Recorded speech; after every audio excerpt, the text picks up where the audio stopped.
अपने ग्रंथ चाणक्य नीति में आचार्य चाणक्य ने सच्चे जीवन साथी के गुणों का भी जिक्र किया है। आचार्य चाणक्य प्रकांड विद्वान थे और हर विषय के ज्ञाता थे। उनके अनुभव आज के समय में भी सटीक साबित होते हैं और लोगों को सही मार्ग दिखाते हैं। आचार्य चाणक्य ने अपने जीवन में हर तरह की परिस्थितियों का अध्ययन किया और जीवन के हर पहलू को बारीकी से समझा। आचार्य आजीवन लोगों की मदद करते रहे और उन्हें सही राह दिखाते रहे। अपने ग्रंथ चाणक्य नीति में आचार्य ने पति, पत्नी, भाई, बहन, माता, पिता के प्रति जिम्मेदारी और कर्तव्य के बारे में भी विस्तार से बताया है। साथ ही सच्चे जीवन साथी के गुणों का भी जिक्र किया है। बता दें, आचार्य चाणक्य प्रकांड विद्वान थे और हर विषय के ज्ञाता थे। उनके अनुभव आज के समय में भी सटीक साबित होते हैं और लोगों को सही मार्ग दिखाते हैं। आचार्य की बातों से सीख लेकर आप सही और गलत का फर्क आसानी से समझ सकते हैं और अपने जीवन को तमाम विपत्तियों से बचा सकते हैं। आचार्य चाणक्य के अनुसार इन गुणों से आप अपनी पत्नी को परख कर ये पता लगा सकते हैं कि वो आपकी सच्ची संगिनी है या नहीं। एक आचार्य का कहना था कि जिस तरह आप किसी भरोसेमंद व्यक्ति को भरोसे का काम देकर उसकी नियत की परख कर पाते हैं, ठीक उसी तरह एक पत्नी आपकी सच्ची जीवन संगिनी है या नहीं, बुरे समय में आपको इसका पता चलता है।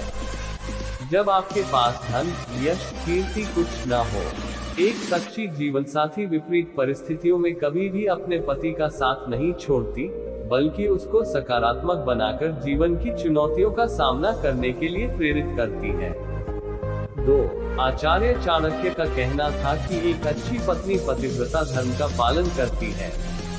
उसका मन पूरी तरह अपने पति की तरफ समर्पित होता है। वो पति की खुशी के लिए कुछ भी करने को तैयार रहती है। जिसे ऐसी प्यार करने वाली पत्नी मिली हो, उस व्यक्ति का जीवन पूरी तरह सफल हो जाता है। 3 आचार्य का मानना था कि जिस प्रकार संकट के समय में हम धन को बचाते हैं, उसी तरह हमें अपनी पत्नी की भी हर स्थिति में रक्षा करनी चाहिए। लेकिन जो पत्नी आपके परिवार का हित चाहती है, आपके घर की सुख शांति को भंग करती है, परिवार में क्लेश कराती है, ऐसी पत्नी कभी किसी को सुखी नहीं रख सकती।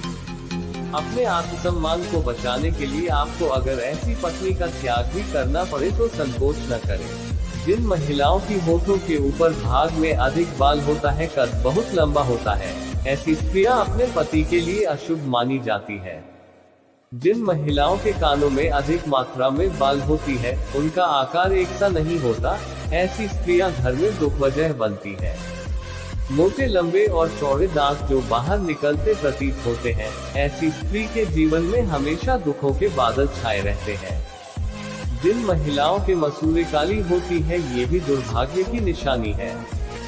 स्त्री के हथेली पर ऐसा कोई चिन्ह हो जो किसी मांसाहारी पक्षी या पशु जैसे कौवा, उल्लू, सांप, भेड़िया इनकी तरह दिखता हो, ऐसी महिलाएं दूसरों के दुखों का कारण बनती हैं। जिन स्त्रियों की हाथों की नसों की ऊपर हथेली के आकार में अंतर या हथेली चपटी हो, तो ऐसी महिलाएं आजीवन सुख और धन से विहीन रह जाते हैं।